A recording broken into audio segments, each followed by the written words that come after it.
I confirm that I regard Sergeant Nkosi as a close personal friend of mine. Our relationship did develop over a period of time. As our friendship developed, we found ourselves socializing regularly. We also share certain interests and hobbies, Chair, of common nature, such as biking, sports shooting, and of course, an appreciation for good food.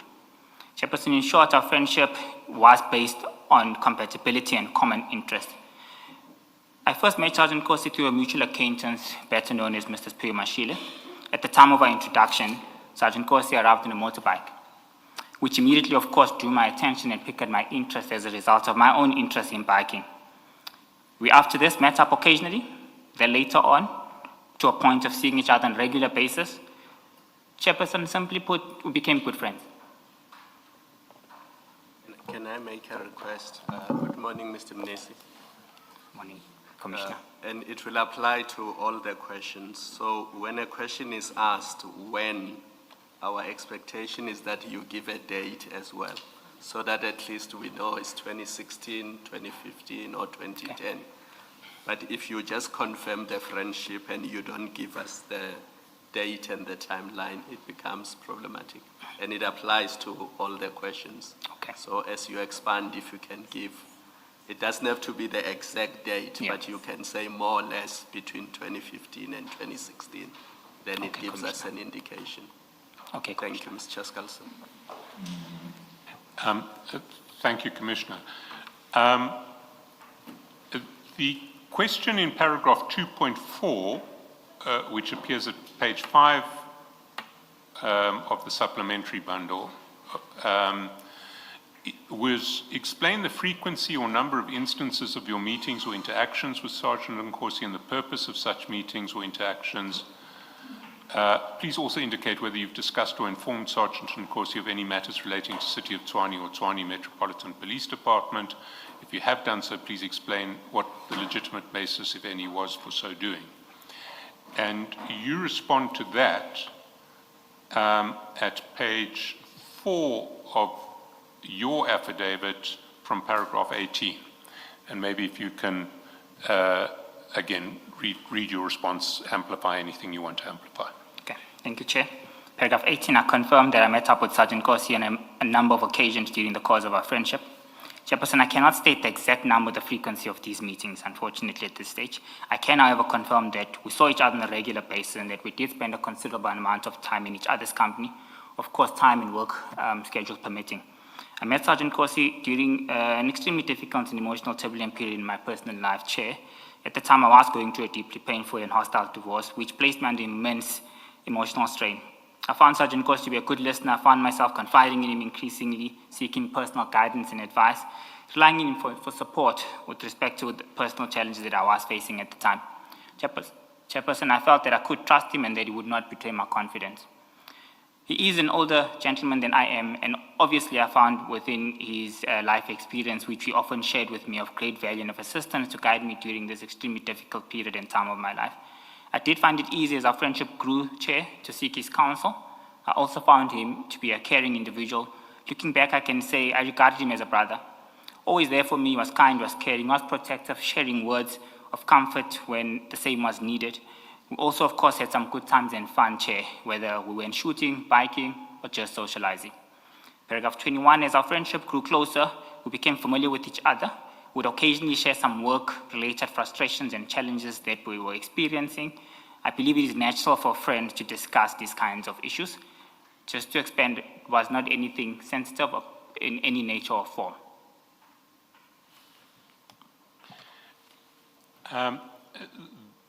The next question was in paragraph 2.5 of the notice, again on page 5 of that supplementary bundle. And it was, have you received any payment or benefit from Sergeant Nkosi, whether directly or indirectly? Please also address whether you received payment from a third party through Sergeant Nkosi. And your response again at page 5, it's paragraphs 22 and 23.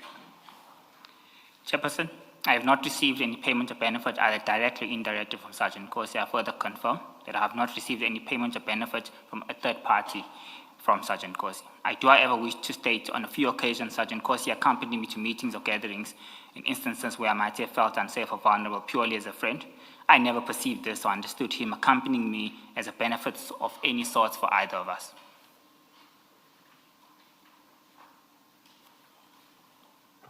Then in paragraph 2.6, you were asked, have you ever met Sergeant Nkosi in the presence of Mr. Mpole Kukela? If so, what was the purpose of such meetings? Did the meetings relate to the business of the City of Tshwane and or the TMPD? And your answer is at top of page 6 from paragraph 24. Again, just bearing in mind the point made by Commissioner Kumalo, if you can give us dates in relation to this answer. Thank you, Chair. I can confirm I did meet Mr. Mpole Kukela in the presence of Sergeant Nkosi and a gentleman known as Mr. Spio Mashile. At the relevant time, Mr. Lekulela was an official within the City of Tshwane's Group Financial Services Department. I cannot, for privacy and confidential reasons, go into the details as to what transpired between the two of us, as it was a workplace-related issue. At the time, or at a point in time, I can confirm I transferred Mr. Mpole Kukela to the Logistics and Auction Division within Group Financial Services. Mr. Kukela was obviously dissatisfied with the transfer and viewed this as a personal attack on himself. The relationship between us became strained, I might say, and caused me, as I normally would, reach out to try and clear the air. I then approached Mr. Spio Mashile to request Sergeant Nkosi, which I had known him as a childhood friend of Mr. Lekukela, to facilitate the discussion between us. At this stage, I was not very close to Sergeant Nkosi, and it is for this reason, Chair, that I had to request Mr. Spio Mashile, the individual who introduced me to him earlier on, to facilitate the discussion. This, Chair, can confirm occurred in the later part of 2023. Sorry, Mr. Minisi. What makes it easy for me to follow you is the fact that I have a written document in front of me. I don't know whether you are speaking too fast or what, but it's a bit difficult for me to hear you properly. Okay. If I did not have this document in front of me, I think I would have difficulties. I don't know how we can address it, perhaps slow down or what, I'm not sure.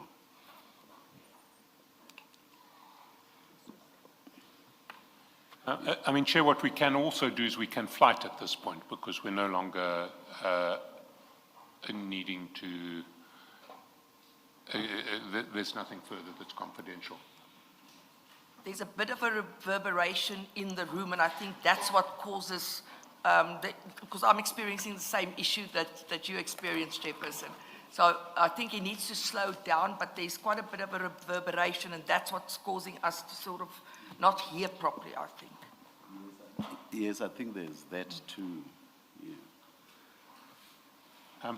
I may conceivably be part of the problem as well, because when more than one mic is on, I'll just make sure that I always switch my mic off when I'm not speaking so that we don't get feedback.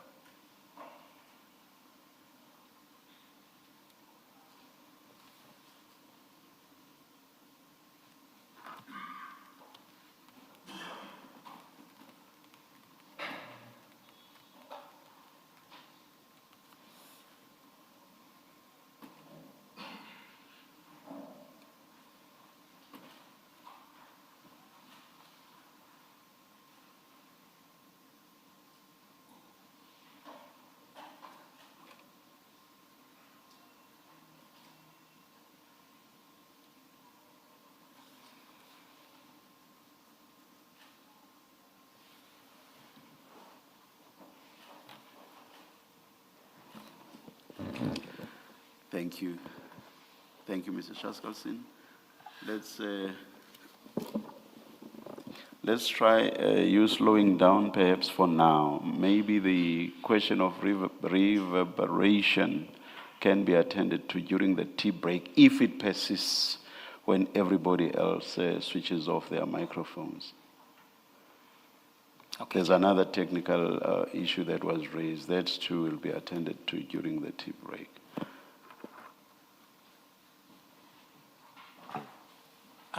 Mr. Minisi, the next question is at page At the foot of page 5 of the supplementary bundle, it was 2.7. What was the purpose of your requesting a supplier or service provider's vendor number from Sergeant Nkosi on or about 25 November 2025, as evidenced in your WhatsApp communication of that date? And your answer to that question is it starts at page 6, paragraph 26. If you can read that answer again, amplify what you want to amplify. Thank you, SC. Chairperson, my recollection is that Sergeant Nkosi informed me at some stage, whilst we were socializing, that his brother's company was finding it difficult to navigate within the City of Tshwane's procurement environment. He indicated to me that despite his brother's company being registered as a vendor within the city's supplier database system and being allocated a vendor number, for some reason he seldom received communication from a procurement nature, bulletins, requests for quotations from the city as he did in the past. Chairperson, I must also confirm that at this time the city was in the process of digitizing its supply chain management function through the implementation of SAP Ariba, which caused a lot of issues all around and was subject to many complaints at the time. My request was purely to ascertain whether his brother's vendor number had been correctly migrated and captured accordingly on the city's new SAP Ariba business network. At the time, Chair, there were numerous complaints received and raised by many suppliers who were having difficulty in engaging with the city's procurement process as a result of the change in or the implementation of new internal controls. These concerns were regularly brought to the attention of the relevant officials and myself, particularly during the transition of new SAP Ariba business network, with suppliers reporting challenges relating to vendor registration. I had no issue to assist, Chair, as I had assisted several other suppliers on previous occasions regarding the matter of this nature. I further, for the benefit of the Commission, need to briefly explain what SAP Ariba is and what benefit it brings to the city. SAP Ariba is a procurement platform which assists organizations in managing, sourcing, purchasing, suppliers, contracts, invoicing, payments in a one connected system. It links buyers and suppliers through SAP Business Network. As evidenced from what I state below, Chair, we all had to assist in the migration of these issues, as the benefits to the city were enormous. Put in simple terms, we rolled up our sleeves and we assisted in whichever way we could as a pure mechanism of ensuring that we digitize the supply chain management system. The main benefits of SAP Ariba for the city were the following: better control over company spending, improved procurement compliance and improved workflows, stronger supplier management and risk visibility, faster, more automated source-to-pay processes, improved invoice accuracy and fewer manual errors. Lastly, better spend insights for decision-making and savings opportunities, just to name a few. Chairperson, I attach here to GM2 copies of the supply chain management training for SMME report, as well as annex to GM3, the minutes of the service delivery war room. I specifically refer to the Commission to paragraph 5 of the minutes wherein the issue of SMME training is recorded. Chair, with your permission, I would like to briefly go through GM2 and GM3. Certainly, well, the Commission, you're absolutely entitled to do that. But can I just give references, because GM2 is filed, it starts at file 2, page 12. Yes, confirmed. And please proceed, and then when we get to well, I suppose it will be sequential, so we'll get the reference just by following on GM3. All right, thanks, Essie. So GM2, Chair, as you can see, it's me getting feedback from the Director responsible for performance management with his supply chain management. This was a new position that was created as part and parcel of institutional arrangements in ensuring that the city supply chain management function is able to deliver in line with the mandate. Attached here in Chair is feedback I'm receiving on training that has taken place in November 2025 as part of rolling up supplier development. It's also essential to take note that this took place on the 11th of December 2025, and we're arranging additional other information sharing sessions across all 7 regions of the city. The particular example I'm bringing on board is training that took place in Archiville for SMMEs. We also concluded that we would put systems in place to ensure that these trainings are advertised and that they would occur on a regular basis. On page number 13, up until page number 21, these are all the attendance registers of all the individuals who attended this SMME training. Chair, On the next page, on 22, it's an update on the program of the day and the program that was designed in terms of capacitating SMMEs within the city. Amongst this, what's key, Chair, is that the city was experiencing supply chain management issues, which was a well-known issue. The city had found itself incurring issues of irregular expenditure of the past, and we had to curb these issues. In terms of us curbing these matters, we had to come up with a system where we implement a RIBA.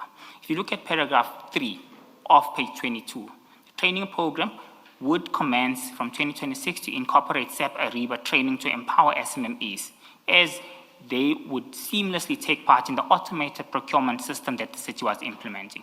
Chairperson, the Ariba implementation was still persisting. The reason I'm bringing this on board is that this is an issue that's still persisting, and the change management process was a difficult one to manage and for suppliers to understand. Inclusive within this training program, Chair, was to ensure that the procurement training fundamentals and SMMEs were capacitated. We needed to ensure that SMMEs knew how to complete administrative compliance requirements. We needed to ensure that SMMEs were prepared and were able to prepare competitive bidding processes with effective pricing, contracting as well, online automated bidding, including on how to successfully upload bids. This is part and parcel of the city's goals to completely move to a digital platform from a supply chain management perspective, moving away from physical tender documents and papers which could be easily manipulated. Of course, within this training, Chair, we included matters of increasing competitiveness, enhancing efficiency, reducing barriers to entry. We took note that over a period of time, there were many barriers to entry that many service providers were experiencing, which made it difficult for the city to award based on a competitive pricing. Administrative glitches of a person not ticking a box resulted in disqualification. These were findings that were raised by the AG, and this is part and parcel of the processes that you had to put on board to deal with barriers to entry and to ensure that we appoint the cheapest and the most, I think, competitive pricing. We found ourselves in instances where we couldn't do that as a result of all these barriers to entry that the city was experiencing. Of course, Chairperson, this is, of course, is an example of Outreachville training that took place in Region 3. On page 23, Chair, why I'm bringing this on board, this was a partnership that Supply Chain Management, the Group Financial Services, was managing in conjunction with Group Economic Development. You can see, Chair, that it was not only a city function. We had representatives from SARS, we had representatives from Provincial Department, we had representatives from NYDA. It was a provincial issue-wide matter that we were trying to resolve. We invited all these colleagues on board to ensure that our SMMEs are trained correctly and know how to deal with tax matters and know how to deal with matters that previously found themselves being barriers for suppliers. GM3, Chair, now refers to page 24. And the reason this is essentially pertinent for me to bring to the committee to take note of, that this is a service delivery war room, where urgent, pertinent matters are escalated and must be addressed accordingly as a result of them perpetuating or unable to being resolved. I'll refer you to item number 5 on the minutes that I've provided at GM3. On item number 5, it's been captured on page number 23. On page 23, this is Support Services Department, and amongst...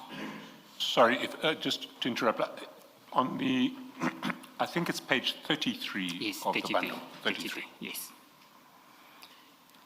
So, Chair, on page 33, this is a service delivery war room where urgent service delivery matters and support-related functions have to be, I think, debated upon as a result of them persisting. The war room is chaired by the executive mayor of the city. There are members of mayoral committee, the city manager, all executive structures, and key service delivery business units. Within this discussion, Chair, resolution is taken that the city must ensure, under A, that Supply Chain Management Division would conduct SMME training workshops to educate committees and residents about supply chain management matters. Workshops must be conducted in all 7 regions of the city. This, of course, includes matters of migration of SAP Ariba, ensuring that administrative mandatory evaluation criteria are clearly understood by various bidders. Within the same, Chair, I want to refer you to item number C, that the process was on board. We were already piloting the official competitive bidding processes for 3 groups within the city, being health, communication, marketing, and events, as well as economic development and spatial planning, with a plan to ensure that from the 1st of July, the entire city with the big business units as well also go online. On the next page, Chair, I particularly want to refer you to item number D, which gives guidance that all procurement from 0 to 750 were done online. The process had been seamlessly migrated. and all procurement was effectively evaluated, concluded and adjudicated online. This was achieved accordingly. We're now rolling out the entire competitive bidding process of all other bidders, starting with the smaller groups within the city. So, Chairperson, this is pertinent for me to bring on board that change management was a key issue of concern that the city had experienced, along with our stakeholders and suppliers. Many of them found it difficult to understand the move from the city from a paper-based environment to a digitalized environment. This is something I championed from the beginning of my appointment at the city, purely as a means of combating corrupt and illicit-related activities. Chairperson, I will now move back, with your permission, to the main bundle, and I conclude on that. Thanks.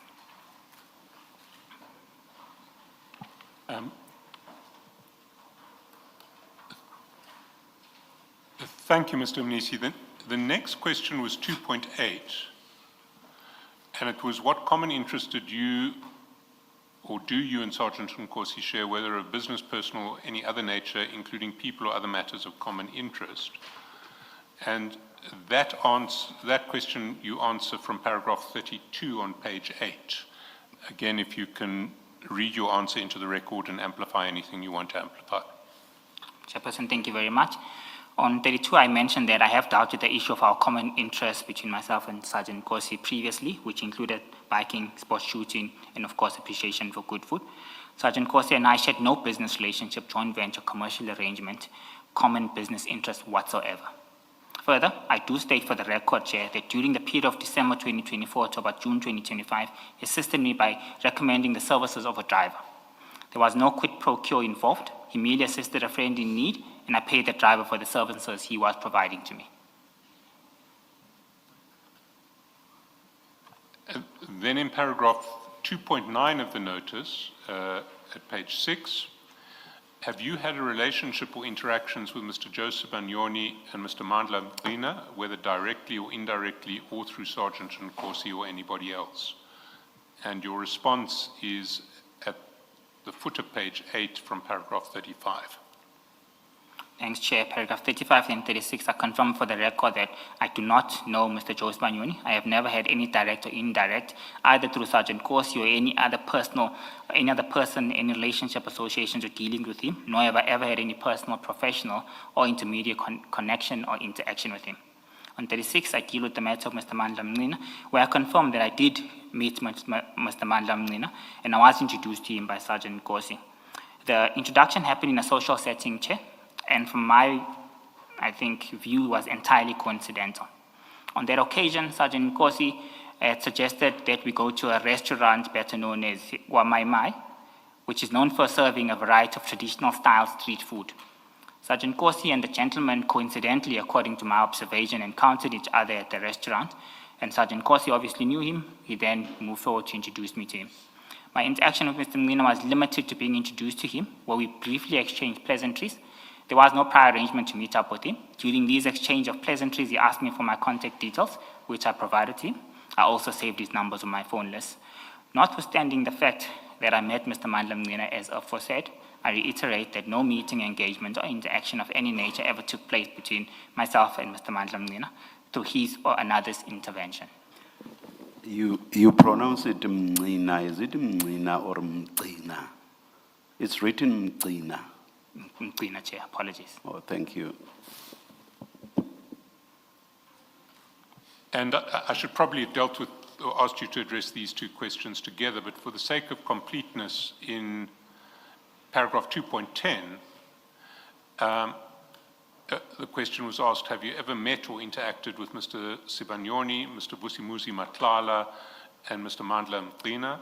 Please provide full details of the meetings, including those present at each and the location and purpose of each such meeting, and that you answer at paragraph 40 on page 10. Thank you, Chair. I reiterate that I have never met, communicated, or interacted with Mr. Joseph Banyoni in any manner whatsoever, nor have I ever had any direct or indirect engagement with him. I have never met, communicated, or interacted with Mr. Vusimuzi Matlala in any manner whatsoever. I accordingly confirm that no personal, professional, social, or official relationship has existed between myself and Mr. Matlala. I have dealt with my interaction with Mr. Mqina above. He did try to contact me on a few occasions, I must also confirm.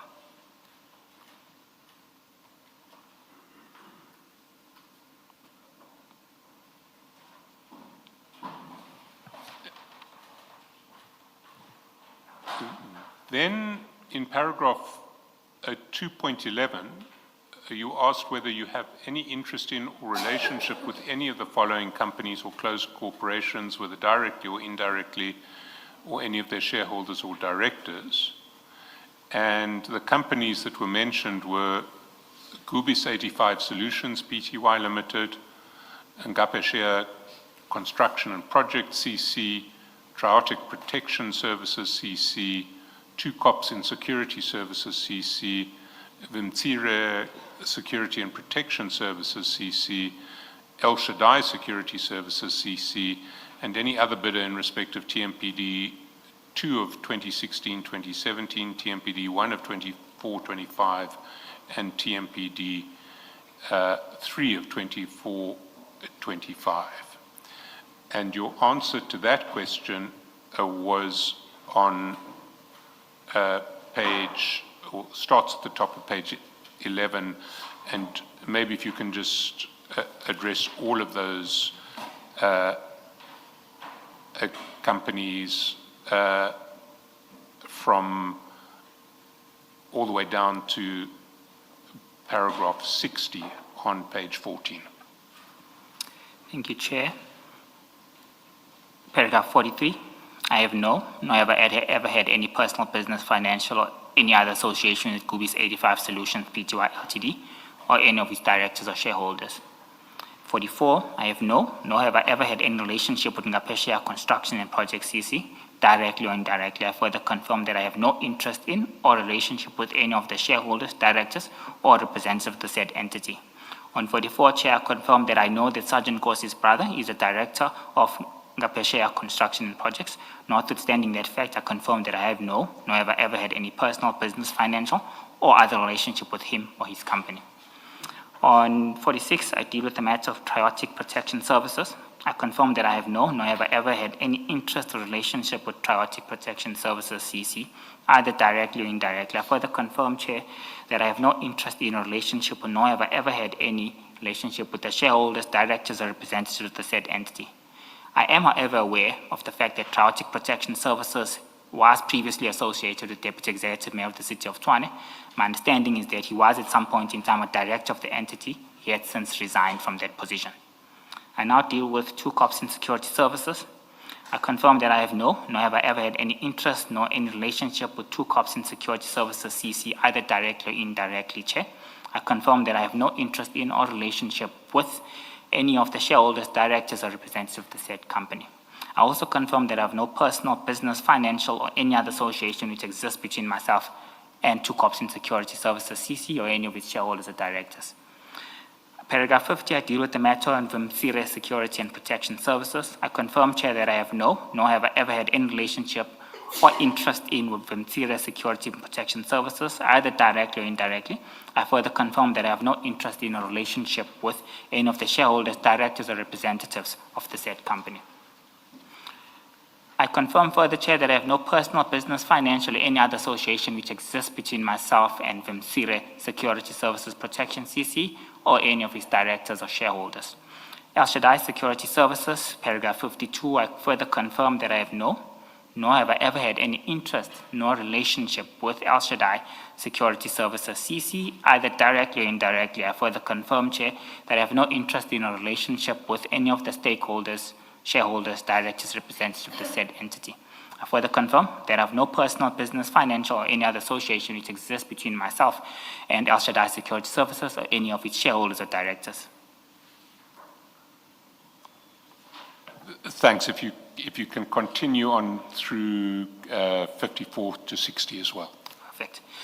54 to 60, I deal with at paragraph 2.11.7, TMPD 02, 2016-17. Chair, I confirm that I have nor have I ever had a relationship in or with any of the bidders in respect of TMPD 02, 2016-17, either directly or indirectly. I further confirm that I have no interest in a relationship with any of the shareholders, directors, or representatives of the said companies. I am, however, aware, as stated above, Chair, that Triotic Protection Services, from my perspective, I was aware that the Deputy Executive Mayor previously served as a director of the entity, but he has since resigned from that position. Paragraph 58, I deal with TMPD 01-2425, and I want to confirm, Chair, that I have nor have I ever had any interest in or relationship with any of the bidders in respect to TMPD 01-2024-25, whether directly or indirectly.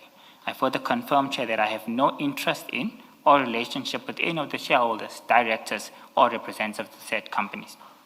Paragraph 59, I deal with the issues of TMPD 03-2425. I confirm that I have nor have I ever had any interest in relationship with any bidder in respect of TMPD 03-2024-2025, whether directly or indirectly. Chair, I further confirm that I have no interest in a relationship with any of the shareholders, directors, or representatives of the said company. On 60, I state that I further have no personal business financial association which exists between myself or any of the bidders in respect of TMPD 03-2024-2025 or any of its shareholders or directors. Thank you. That takes us to 2.12 of the notice. And 2.12.1 says, and it's with reference to the TMPD 1 of 2024-25 bid. What was the purpose of Sargent and Corsi providing you with the names of bidders, including El Shaddai Security Services, Two Cops in Security Services, CC, Tautau Security, Vision Acuity Security Pty Limited, Shumile Security Services, CC, and Vincere Security and Protection Services? Thank you, Chair. Paragraph 61. I believe his request was premised at the time on his mistaken belief that I would be able to check if the bids were compliant. He was, of course, wrong. Chairperson, with your permission, I would like to expand on this by referring the Commission to paragraph 71 on page 17 on the same bundle, with your permission, Evidence Leader. With this, so we're going to paragraph 71. Page 17. Page 17. The purpose of me aligning these two, Chair, I think it's pertinent for me to outline the compliance-related process, the segregation of duties, and the core responsibilities in terms of compliance work of any bidders. The reason I bring us to this page and this paragraph of my sworn statement, Chair, is I need to explain on that process which must be undertaken in the process of awarding bids. This is in relation or focuses on TMPD 1, 2020-24-25. Chairperson, in paragraph 71, I state that in reference to TMPD 1, I wish to state on record that I did not assist any bidder with respect to the above bid, whether directly or indirectly. I do, however, wish to place on record that Sergeant Nkosi persistently forwarded me names of two prospective bidders who were subsequently awarded as part and parcel of this panel. I have dealt, Chairperson, with the issues of Sergeant Nkosi forwarding me the names of the above, as previously stated in the previous statement, or the paragraph, that it was of the mistaken belief that I would be able to check compliance, which of course I couldn't. On 74, Chair, I just want to break down the sequence of events which lead to the city advertising and awarding bids of this nature, in particular focus on TMPD 1-24-25. Chairperson, the summary of events have been tabulated for the Commission to take note of, and I think it's pertinent for me to give the summary and to expand on them further while referencing each of the annexures, just to give the Commission an idea whether checking compliance and interfering in the process is probable. Chairperson, in the summary of events, in summary, I take note that the Bid Specification Committee sat on 2 occasions within this bid, which finalized the approval of the terms of reference as well as the sourcing strategy for TMPD 01-24-25 on the 29th of July and the 19th of August 2024, respectively. GM9 and GM10 have been annexed as part of bundle number 2. The purpose of me bringing this on board, Chair, is to also reference that there are declaration of interest of several individuals who sit on these committees and ensure that they're able to scrutinize these specifications from an independent perspective. On bundle number 2, Chair, with your permission, without really jumping too much, I want us to look at item 9 and 10 with a pure focus on the individuals who served on the Bid Specification Committee, the role that they played, declaration of interest, and the ultimate approval. This is on GM 9 and 10 of PEC number 2.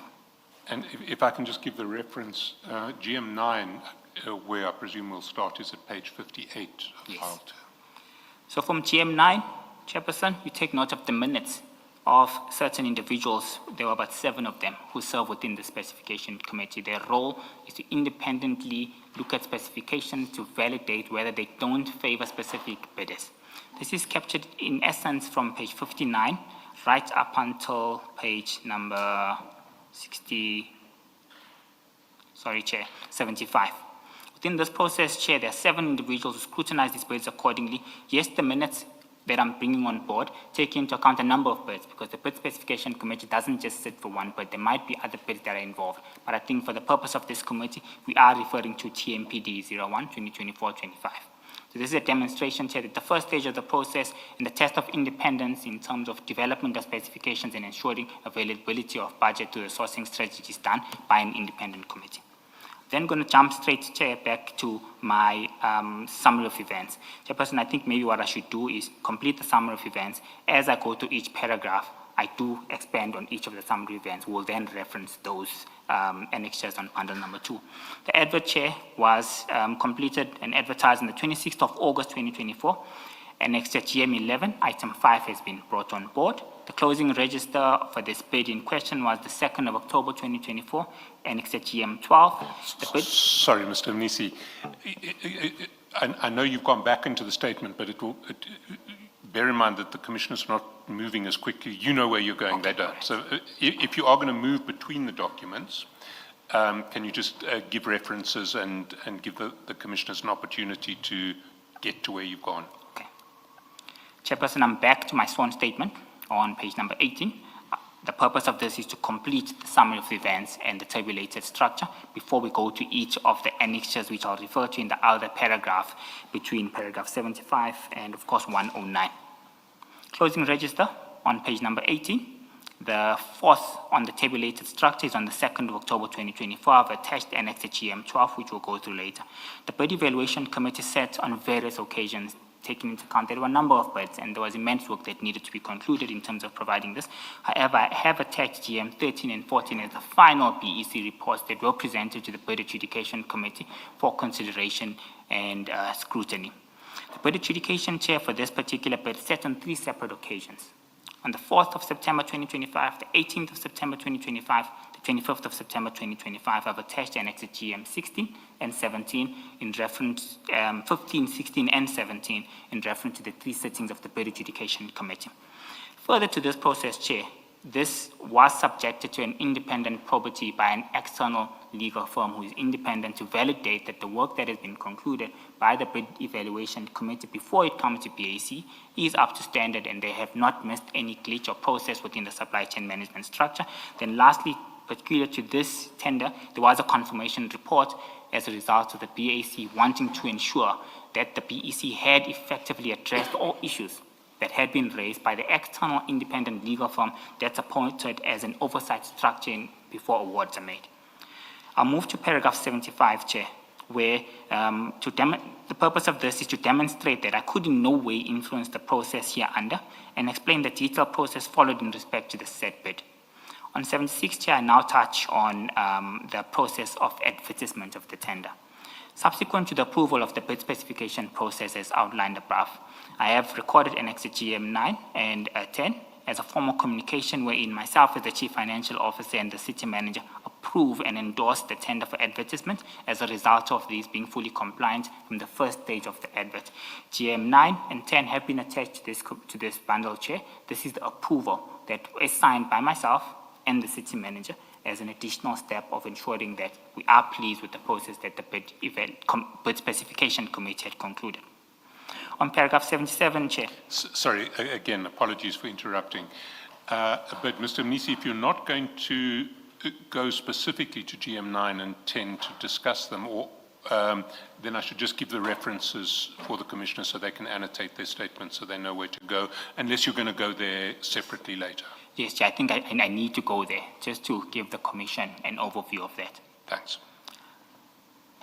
So on the second bundle, I had left you previously, I think, on page number, when we're completing the 58. specifications. We'll now move over from the specifications that we've discussed previously to the actual advert that has been brought on board.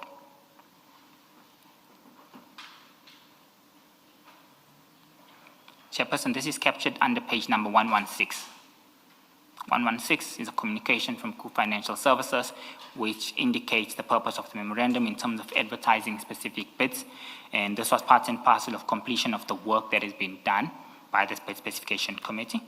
On page number 116 and page 117 is the approval between myself and the city manager, endorsing the advert to proceed as a result of our happiness and pleasure in terms of the work that has been concluded by the bid specification committee. Further to that, Chair, note on page 119, the actual advert, and I know it's a bit small, but I'm sure you can see we reference item number 5, which deals with TMPD. There were a number of tenders that we issue on a regular basis, Chair. For this particular item under discussion, it's item number 5. The advert is then broken down and continues further up until page number 131. Chair, I will then move back to the original statement. I have dealt with the paragraph 76 as well as GM9 and GM10. On paragraph 77 on my sworn statement, page 19. The tender relates to the provision for services for monitoring, prevention of illegal land building occupation as well as demolition of unlawfully erected structures within the city. This tender was listed herein under number 5 with the approved advert. The approved communication is hereby attached as GM11 for your ease of reference. I think, Chairperson, we have touched on GM11 as well previously in the second bundle, which I referenced from GM11 on page 115 to 116, 117, and up until page 131. Okay, That's can the I advert just that ask deals with something? I think 118 and 117 have to be swapped around. Can you just have a look at those 2 pages? Because when I read it the first time, I thought there was something missing after 116. I then realized that 118 should come before 117. Commissioner, I agree to that. I And think the that's the scanning the only way pages it was can swapped make around. sense. Yes. Yeah. Chair, thank you very much. I will then move over to paragraph 78 on the sworn statement, starting on page 19 again. This tender officially closed on the 2nd of October. In accordance with the stipulated submission deadline and procurement requirements, there was a total of about 57 bids that were received at the time of closing. All bids, Chair, were duly recorded and secured, and the bid opening process was conducted in line with the city supply chain management procedures to ensure transparency, fairness, and compliance with applicable regulatory frameworks. The bids were thereafter forwarded to evaluation in accordance with the prescribed procurement processes. The closing register has been attached as Annex to GM12, which I will go to shortly. These bids, Chair, I must stress, once submitted, are stored safely under lock and key and can only be accessed via official register through certain approved individuals within the procurement structure. With your permission, Chair, I will quickly touch on GM12, which is on the second bundle.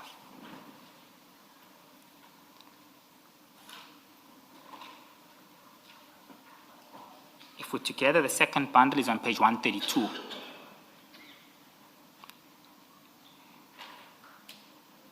Mentioned as GM12. You'll take note, Chair, this is the raw closing register that was finalized on the day, which was distributed to several individuals who are interested in.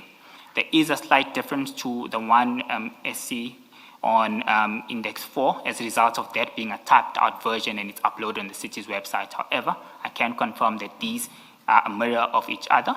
It's a raw document that is done on the closing day vis-a-vis on bundle number 4, something that's typed out officially and then uploaded on the city's website. It is, however, still the final closing register for the bid that is signed off and scrutinized by the relevant individuals.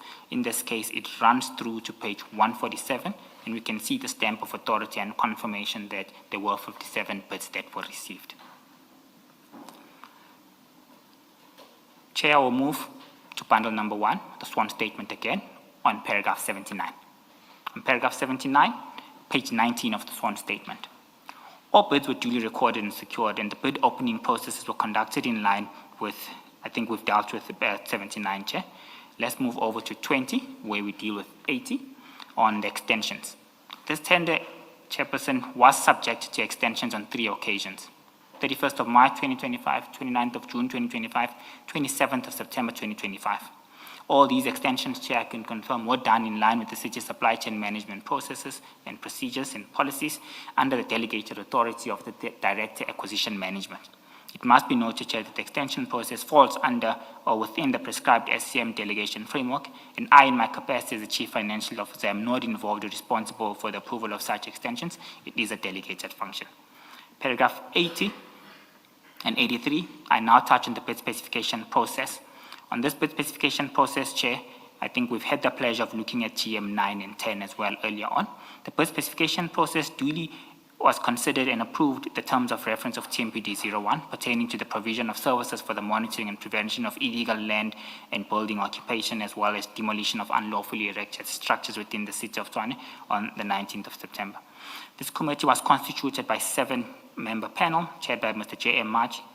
The official minutes of the bid specification committee are attached herein as GM 9 and 10, where the details of the tender are recorded.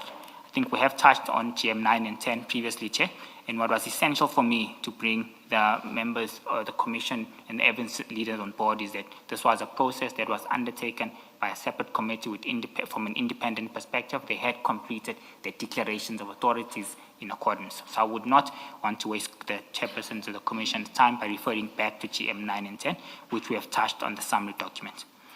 On 84, I want to touch on the bid evaluation committee processes, which I will refer us later on to GM 13 as well as GM 14 in the second pack.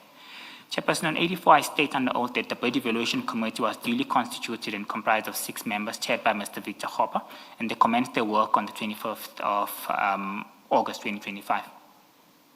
The composition of the BEC ensured appropriate representation from supply chain management, the user department, as well as the department responsible for this tender, thereby promoting objectivity, technical competence, and compliance within the city supply chain management framework to ensure that this is not a group financial services matter. It is a function that must be undertaken by TMPD, Department of Human Settlements, and all relevant departments who make use of the tender and who own these tender processes.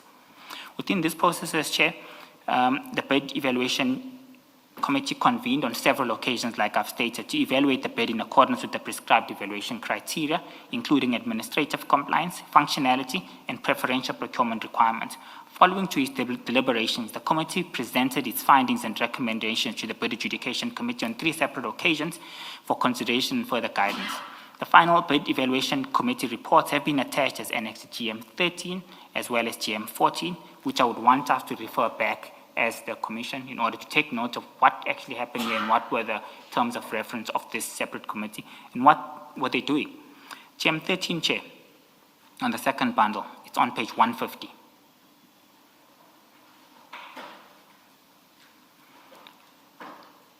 On page 150, Chair, we give guidance that detailed bid evaluation committee report that was presented to the BAC on the second occasion.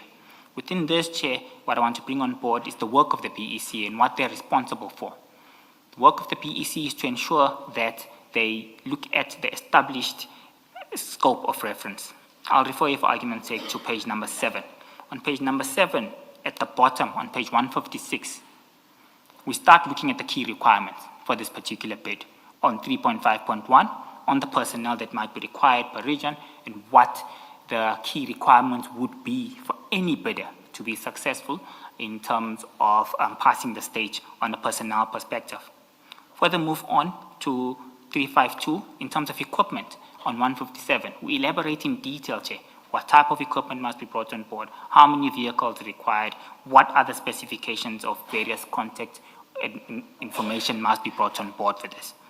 Further to this, Chair, I want to take us to page number 12, for argument's sake, where we summarize now. On page 12, it's on 161. And I'm dealing with this on purpose, Chair, to try and give an indication of the segregation of duties and the work of compliance that must be undertaken by this independent committee who does work under declaration and oath as well. Then need to ensure on page 12, for argument's sake, that the schedule of particulars and the personnel and vehicles that are required in each of the regions for prospective bidders. 1, there must be guards from a grade A, for argument's sake, grade B, and from a supervisor level, both day and night shift. 12, grade C, 9, grade C, day and night shift. Chair. We then move over to page 162, where we break down the stages of evaluation. On page 162, we look at the 4 stages of evaluation. This tender was subjected to a 4-stage bidding process where firstly administrative compliance requirements had to be facilitated by the BEC. They had to ensure that mandatory requirements are dealt with accordingly.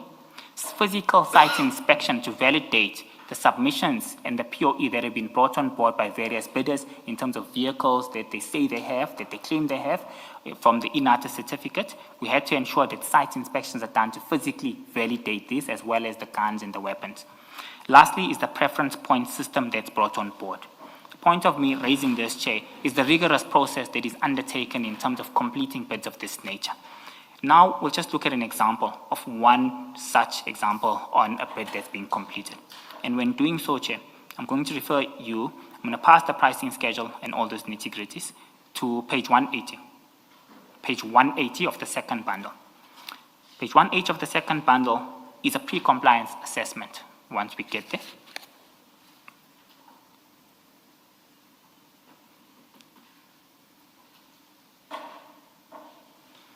So this is a pre-compliance schedule that is done independently by the committee that I've referred to the BEC, where they clearly scrutinize whether bidders have clearly outlined or provided their CSG. Sorry, Mr. Minisi, again, apologies for interrupting.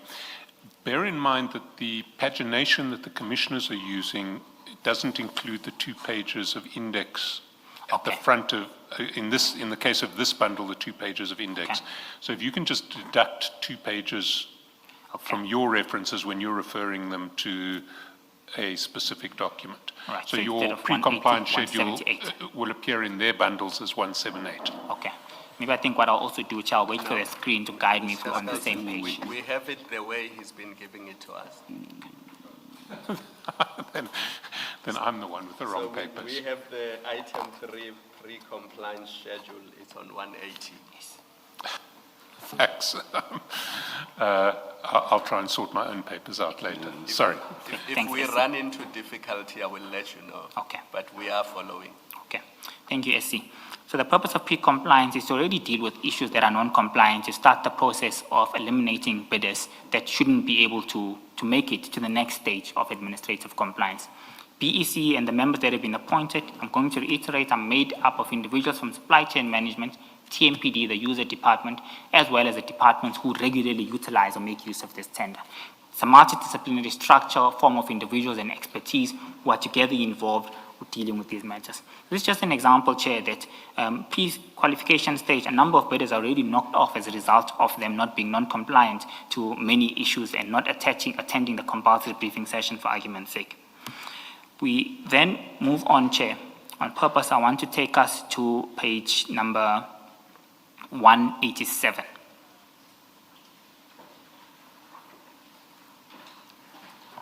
Mr. Minisi, maybe before we do page 187, if you would just explain the pre-compliance criteria, what it is that is looked at to disqualify people, because there are specific topics at the top. Yes. I don't know if this is all of it or not. Okay, yes, indeed, Commissioner Baloy.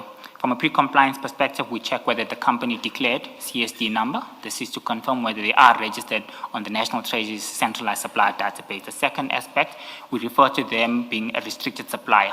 There are suppliers who are blacklisted from doing business with the state. From a pre-compliance perspective, it's essential for the bid evaluation committee to conduct a validation check whether any of the prospective bidders are listed among the prohibited bidders as designated by National Treasury.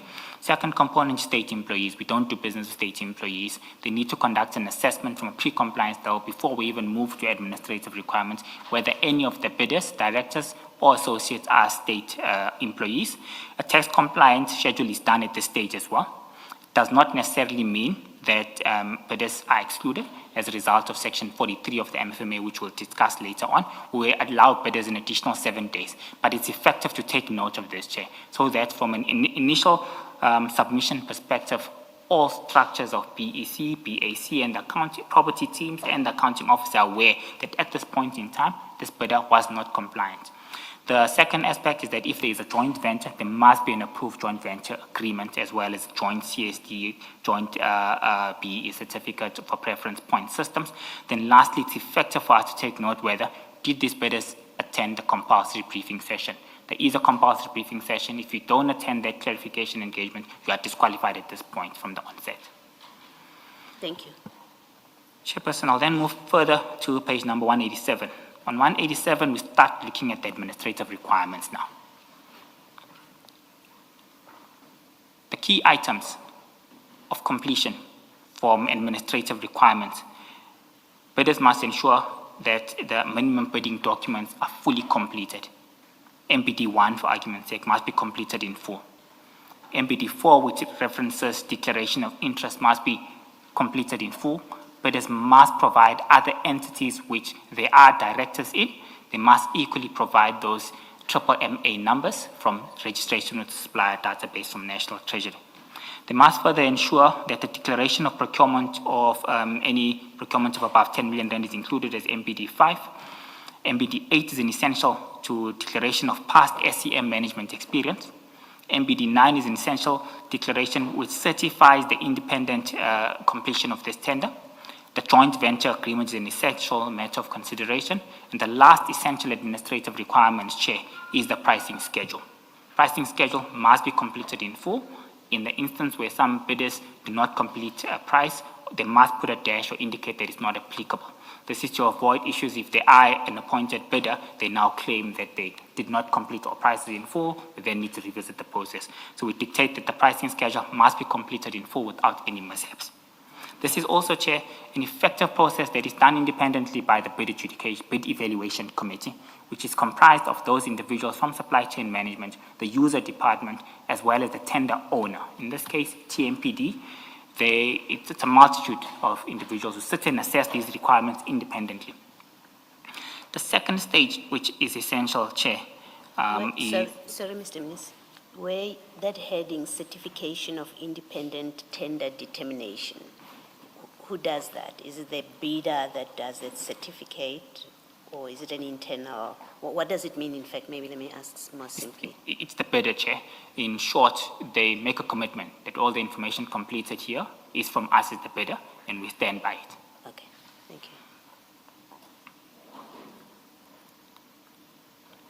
Chairperson, I'm now going to move on page number 195 of the same pack. This pack now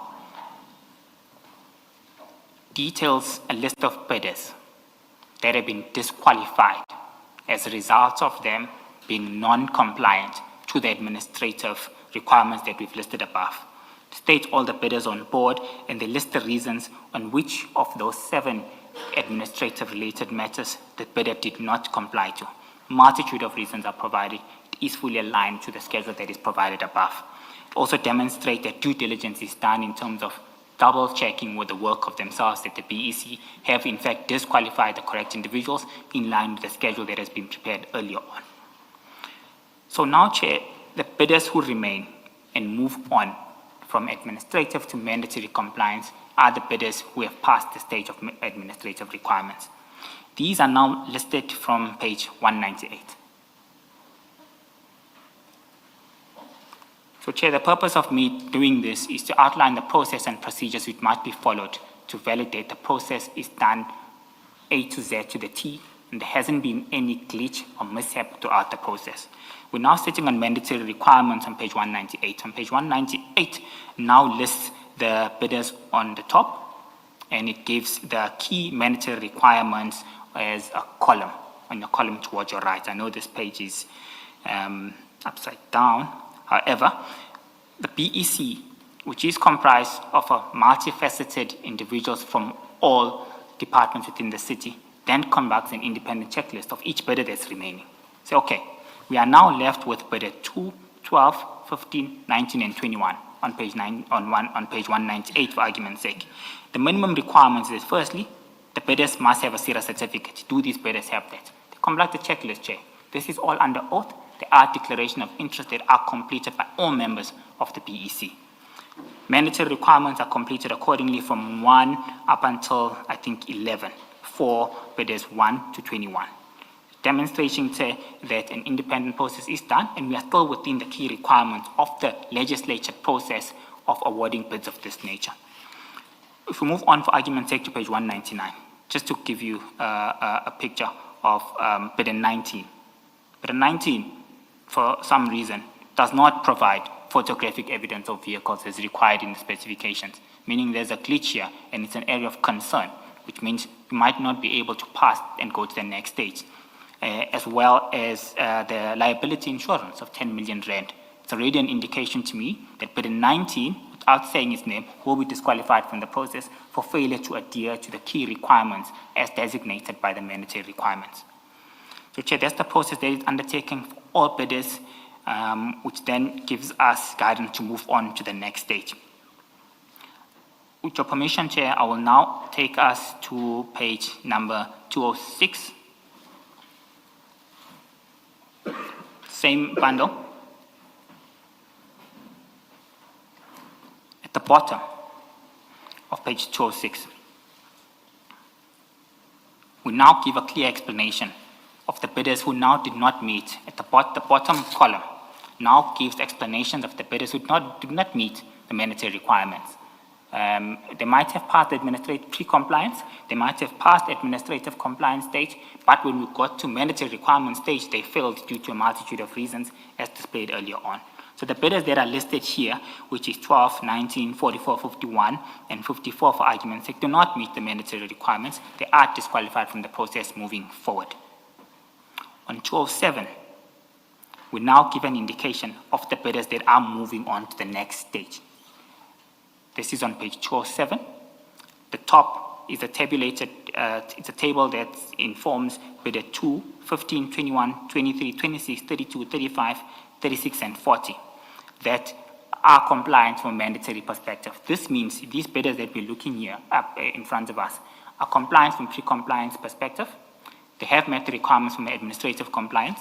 They have met the mandatory requirements. They now be moving forward to the next stage, which is a physical verification, where the members of bid evaluation committee, I'm going to reiterate, Chairperson, they're made up of multifaceted individuals across the city, from supply chain management, TMPD, as well as the user departments are responsible for utilizing this tender, then must go out on site and conduct physical inspections and validate whether the vehicles that have been provided as part and parcel of the bid are actually those vehicles, and whether those vehicles meet those key requirements. Similarly to issues of weapons and other matters that must be validated from a physical verification perspective. That process is then undertaken accordingly, Chair, and I will now move to page number 2111.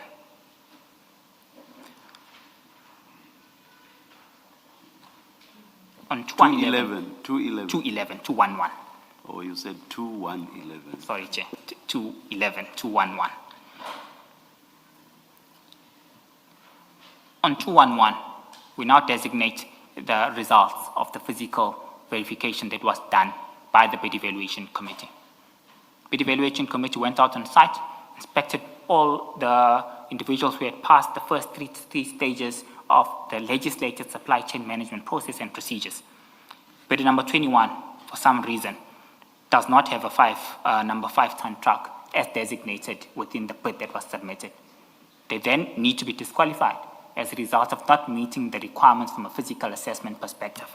We're now remaining on table number 7.2 with about 8 bidders who are compliant from a site inspection perspective, who must therefore then be evaluated further on stage 4. Stage 4 is when we consider pricing and preference point systems. Bidder 2, 15, 23, 26, 32, 35, 36, and 40, Chair, are now the bids who have passed the process from A to Z and at the last stage where they are evaluating the procurement process. So, Chair, the process of me taking the commission through this process is to try and designate the segregation of duties, one, the compliance process that must be followed by the bid evaluation committee, and to give an indication that throughout this process that I've just mentioned, from pre-compliance. In fact, from the closing register up until the bid evaluation committee. I've got no involvement whatsoever. I've got no access to any of these documents whatsoever. They are under key and lock, and they are made available to designated individuals only. Mr. Minisi, do you play any role in the appointment of the members of these committees? No, I don't. Members of these committees are appointed by the city manager. They are representatives, and they are seconded by the departments. So I'll give you an example. If there are members from TMPD, the chief of police must give us individuals. We have put these systems and internal controls on purpose, Chair, in order to avoid a situation where we hand-pick individuals who might be favorable to anyone. The chief of police will be responsible for providing individuals who are from TMPD to sit on BEC. If it's human settlements who's involved as well, group human settlements department must second individuals who will serve on BEC as well. And then the chairperson and the secretary of these committees are appointed by or are seconded by the supply chain management team. So it goes directly to the city manager. You don't play any role at all, not even advising the city manager? No, I do, Chair. The list, I'm CC'd on that, and I do confirm that we did receive a list from the various departments, and this is a list that the city manager can endorse. I do advise and I do recommend it. So it's not a passive role then, you do play a part in advising the city manager on the suitability of the people who are nominated to sit in either of these committees? Maybe let's put it this way, Chair. I'm always carbon copied on those matters, and when there's a dissenting view, I raise that. And in this instance, when I'm carbon copied and I see the list of individuals, and I'm happy that the process has been followed and that the relevant departmental heads have recommended individuals, I endorse it, and I have no issue whatsoever. In the event I am made aware, or I see in the process, that this is a tender that is utilized by 4 groups, but there are only 2 departments who are representatives, I then raise concerns accordingly. I think my role is to make sure and validate whether we have given a view and an opinion from the user departments to second individuals they deem are compliant to serve in these committees. Thank you. So there has been instances where I would say, no, Chair, I'm not convinced city manager with this list. You can't approve this. I'm not seeing representatives from group A, B, or C. They are users of this tender. A related question, Mr. Minisi. In paragraph 84, where you speak about the composition of the BEC, you say that among others, there will be the user department, Yes. and then you say, and the department responsible for the tender. Yes. Is that still, that second part, is that still the user department, or is it a different department, and what is their role when you say responsible for the tender? So responsible for the tender in this case will be TMPD. They are the ones who are designated the responsibility. However, if this function is not in place, human settlement departments normally bears the branch and they are affected. So they make use of the tender as human settlements or shared services, but the owner of this tender is TMPD. So they make available some sort of funding to ensure that this tender is executed accordingly. I see, thank you. Chairperson, I've covered now the essence of GM13. GM14 is a similar document, and it makes reference to a further report.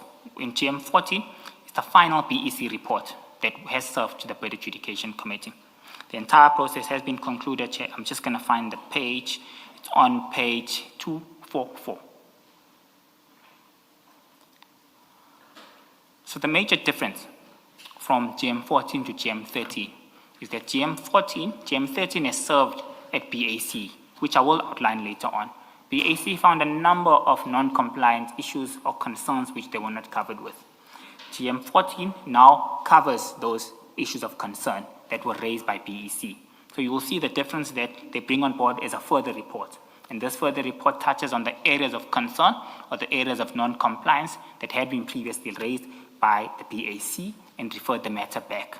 We will touch on the 3 instances where BAC sat, and we will delve on the reasons in detail.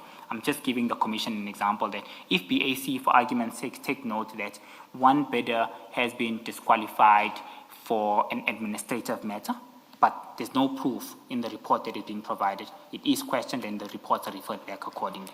So GM14 I'm going to go to the picture where it gives us a further report and how the issues might have been addressed. Just going to find that page for the commission. There we go. So, Chair, on page number 329 of the second bundle. 329.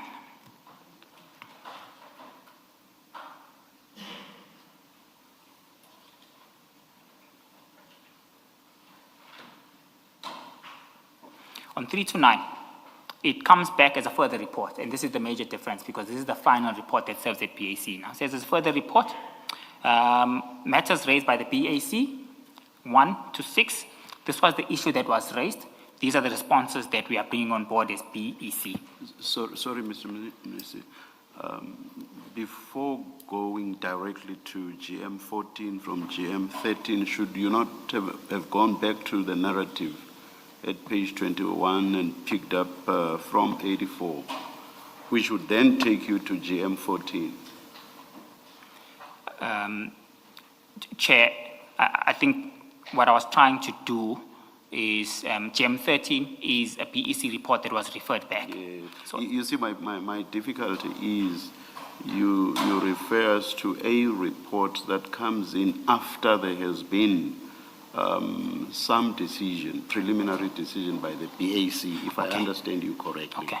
That's my difficulty because you have not told us anything about the BAC getting involved at this stage. So it's been BEC throughout. Do you get me? I get you, Chair. Yes.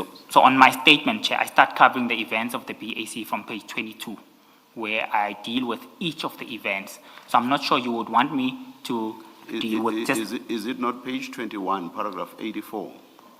Yes, page 21, paragraph 87. 21, 87.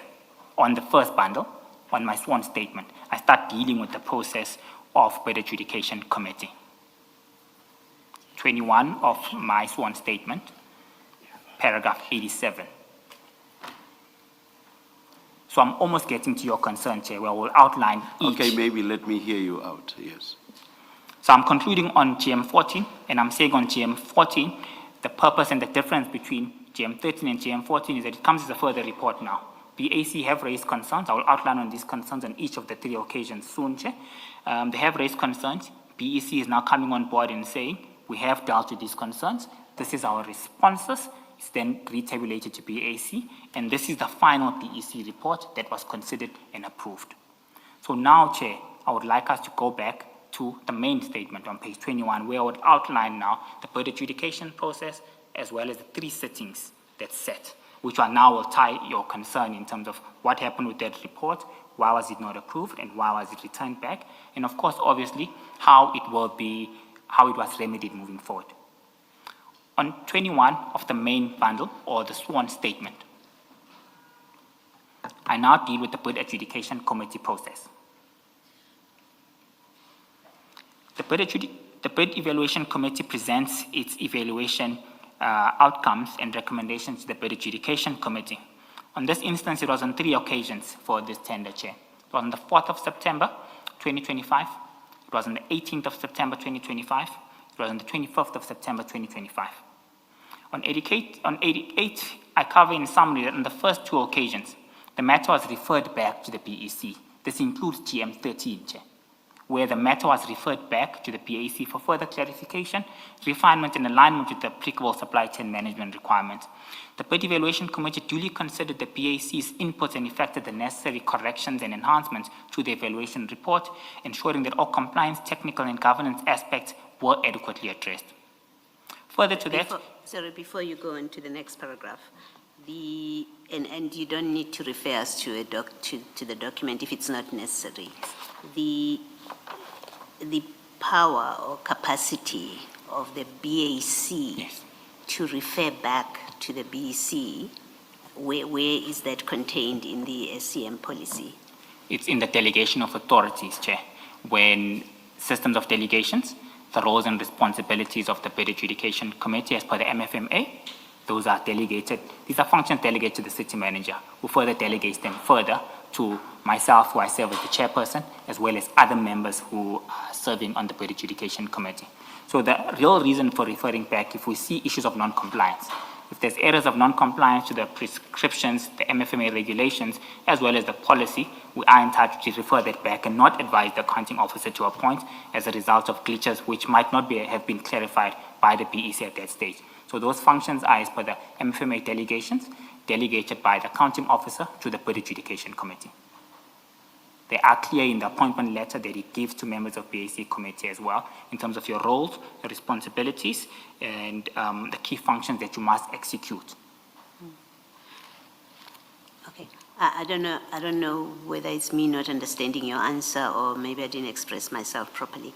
What I'm trying to understand is when the BAC Yes. exercises a power to refer back to the BC, where is that contained? And I ask the question because I'm aware of some instances in another city where a BEC, after the BAC referred back to the BEC said, no, we've done our job. We are not going to look at this again. We don't have the power to look at it again.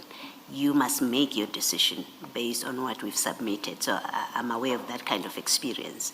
It's that kind of question that I'm trying to determine whether your SCM policy authorizes the BAC to refer back to the BC instead of just making a final decision on the basis of the report that you have. You understand what I'm asking? Yes, Chair, I understand. Okay. So, Chair, I can confirm the policy is clear, and the policy makes reference to the BAC performing its function and ensuring that the process has been followed to the T without any glitches or shortcomings. If the BAC picks up shortcomings within the process, we are entitled to refer that back for clarification. Before we refer the matter back, Chair, you must be aware that the individuals from the BEC are given an opportunity to clarify on the spot. We are here today at the Commission. You asked me for a relevant section in the MFMA. I say, Chair, I'm not aware of the actual section right now. Can I come back to you? So back to the BEC perspective. BAC will say, where is the property report in terms of this bid? Or the property raised these concerns. Have you addressed them accordingly? We're not seeing this clearly stated in the BEC report. The BEC is there to answer that question. If they're able to answer that question, we are then satisfied with the response and the procedures move further. If they're unable to answer that question, Chair, we're then at a standoff.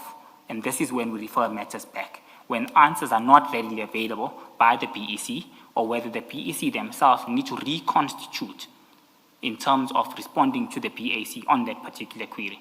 This also happens from the accounting officer perspective, Chair, where the BAC would conclude on an award. The accounting officer's got the power to refer that back and say, I'm referring this back. I'm not certain whether you have covered area 1, 2, or 3, or within the mandatory requirement stage. I'm not convinced that bidder number 2 has complied with these issues on board. So that also happens on a regular basis. BAC is able to respond. If we respond accordingly, the accounting officer then okays that response and approves. So in this instance, the answers from the BEC were not readily available. Hence, the matter was referred back, and the BEC accepted, Chair, that this is something that we need to look at. This is a compliance glitch that they might have overlooked as well. Or the report was not clearly stated on how they addressed matters of that nature. The nitty-gritties are essential, Chair, because the city is always embroiled with legal battles with service providers as to why they have been disqualified in some instances, and in some instances, why others are appointed. So these decisions that are taken must not be subjective, it must be objectively stated within that. I'm not sure if that covers you, Chair, Commissioner. Okay, look, I think we'll discuss it further as you testify, but I hear your answer.